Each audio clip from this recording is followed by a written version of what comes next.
A gente tem aqui na Globo News, hoje eles fizeram um esquema bem didático do número de vezes que o Bolsonaro descumpriu as medidas, e eu acho que é importante a gente trazer, até porque parece que eles, né, esquecem, né, o número de vezes que o Bolsonaro descumpriu, e parece sempre que é a primeira vez que as coisas estão acontecendo. Vamos acompanhar aqui um pouquinho. Vamos lá, Anitta, então aqui, ó. Primeiro, olha lá para o dia 18 de julho. Aí o ministro Alexandre de Moraes determinou o uso da tornozeleira eletrônica e de outras medidas cautelares para o Bolsonaro. É a primeira medida. E aí foram impostas, né, dentro do inquérito que investiga a atuação de Bolsonaro e do filho dele, Eduardo Bolsonaro, para coagir a justiça em relação às sanções que eles também vangloriavam ali de vir dos Estados Unidos. 3 dias depois, Bolsonaro descumpriu a proibição do uso das redes sociais e, então, inclusive, de usar o perfil de terceiros. Diversos aliados do ex-presidente transmitiram a ida dele ao Congresso, está lembrado, essa imagem viralizou e aí, então, isso foi entendido como descumprimento. No dia 13 de agosto, Bolsonaro descumpriu novamente a proibição de uso de redes sociais. Nesse dia, ele participou por telefone de manifestações e as falas do ex-presidente foram publicadas em redes sociais de apoiadores, inclusive dos filhos dele. Por causa desse novo descumprimento, aí então o ministro Alexandre de Moraes determinou a prisão domiciliar do ex-presidente Jair Bolsonaro. É quando ele fica em domiciliar. Agora, vamos olhar, 3 meses depois, Bolsonaro descumpriu mais uma medida cautelar, ele violou a tornozeleira eletrônica, como a gente mostrou no fim de semana, com o uso de um ferro de solda. E por isso, então, por um risco de fuga, o Supremo Tribunal Federal determinou a prisão preventiva do ex-presidente na Superintendência da Polícia Federal em Brasília. Então, esse é o histórico que a gente vai vendo que o Bolsonaro, como ele se comportou desde o meio do ano para cá, até chegar à prisão na Superintendência da Polícia Federal. Eu quero deixar aqui Vamos lá, Anitta, então aqui, ó. A prisão domiciliar. Aqui, eu quero deixar na tela isso daqui para a gente. Então, a gente tem 18 de julho, Moraes determina o uso de tornozeleira. Dia 21 de julho, Bolsonaro descumpre a proibição de redes sociais. 3 de agosto, Bolsonaro descumpre novamente proibição de redes sociais. 4 de agosto, Moraes decreta a prisão domiciliar de Bolsonaro. 21 de novembro, Bolsonaro viola tornozeleira eletrônica. 22, Moraes decreta a prisão preventiva de Bolsonaro. Isso daqui parece que eles se fazem que não sabem para criar um discurso para manter a militância deles. Mas está claro, nenhum desses itens aqui pode ser discutido. Talvez eles consigam discutir, dizer que não descumpriu rede social, que isso aí foi ele não estava sabendo, né? Ele não sabia que não podia, aquelas coisas daquele tipo. Você acha que o judiciário brasileiro ele sai de todo esse processo, estes processos, todos os núcleos que ainda vai pela frente, mas sai disso de alguma forma manchado perante parte da população, ou isso pouco importa, porque essa parte da população é uma cambada de alienado que segue o bolsonarismo, então para eles, tudo que é contra eles está errado. Como é que você vai ver a questão da repercussão disso pro judiciário, visto que o Sóstenes Cavalcante disse hoje que vai denunciar o Alexandre de Moraes nos tribunais internacionais? Eu queria lhe ouvir sobre isso.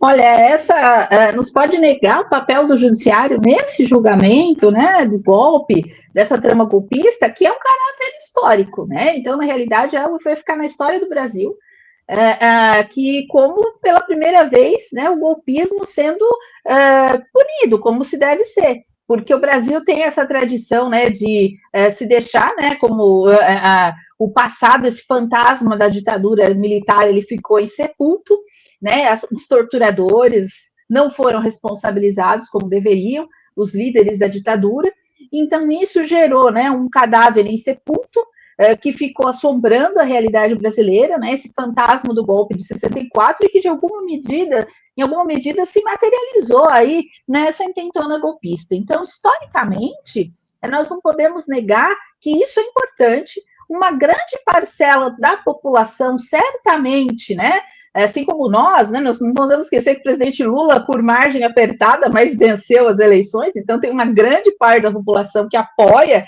e é contra o golpe, é contra essa visão de se tomar o poder à força, no sentido ainda mais vindo da extrema-direita, né? Então, na realidade, o que se queria fazer, porque eles se fazem de vítimas com esse discurso, mas na realidade nós não podemos esquecer que todo golpe militar, né, toda essa trama golpista, ela gera morte. Porque na realidade, vamos supor, se fossem vitoriosos, a oposição, quem estivesse do lado da oposição seria morto. Foi o que aconteceu na ditadura militar, torturado, pessoas que desapareceram. Então foi uma desgraça no país, né? Pessoas que eram internadas em hospitais psiquiátricos, né? Como tortura. Então, o que a ditadura militar fez foi algo assim chocante. Muitas vezes as pessoas falam do Holocausto, do nazismo, é algo realmente grave, mas a realidade brasileira recente, o que foi feito durante a ditadura militar, de mulheres estupradas e torturadas, e pessoas internadas em hospitais psiquiátricos, sem ter problema mental para serem torturadas, e várias prisões e mortes, pessoas que sumiram realmente, tudo isso que aconteceu acabou ficando impune. Então, na realidade, esse julgamento é um julgamento histórico. Se o judiciário, né, nós sabemos da limitação estrutural das próprias formas sociais do capitalismo, mas, né, no limite dessas formas, se alguém for exercer a função de magistrado, ainda mais na Suprema Corte do país, preocupada em agradar a torcida, não está no local certo. Porque, na realidade, né, pela definição, o Poder Judiciário é aquele que é o guardião, principalmente o Supremo, né, da Constituição, das normas do arcabouço normativo do país. Então, na realidade, esse julgamento foi muito importante. É claro que a polarização política que nós vivemos na nossa sociedade, ela vai se repetir. Então, uma parte vai elogiar, outra parte vai se colocar contra. Mas isso não pode ser mecanismo para inibir. Agora, esse discurso da extrema-direita é vergonhoso. É vergonhoso porque é um discurso que contraria a Constituição, contraria todo o arcabouço normativo do país, contraria a soberania nacional. Então, na realidade, a extrema-direita se coloca como traidores da pátria. Eles que sequestraram durante muito tempo os símbolos nacionais, na realidade, traem a pátria, entregam a pátria, né? Porque para eles, e foi bem emblemático quando eles tiraram a máscara, foi nesse 7 de setembro que, em vez de estar com a bandeira do Brasil, estavam com a bandeira dos Estados Unidos. Então, agora eles estão tirando a máscara do entreguismo. Então, na realidade, o Supremo Tribunal Federal acerta. E nós sabemos que lá está longe de ter alguém assim, né, digamos assim, um comunista ou um revolucionário. Alexandre de Moraes, inclusive, historicamente, alguém aliado aí à centro-direita.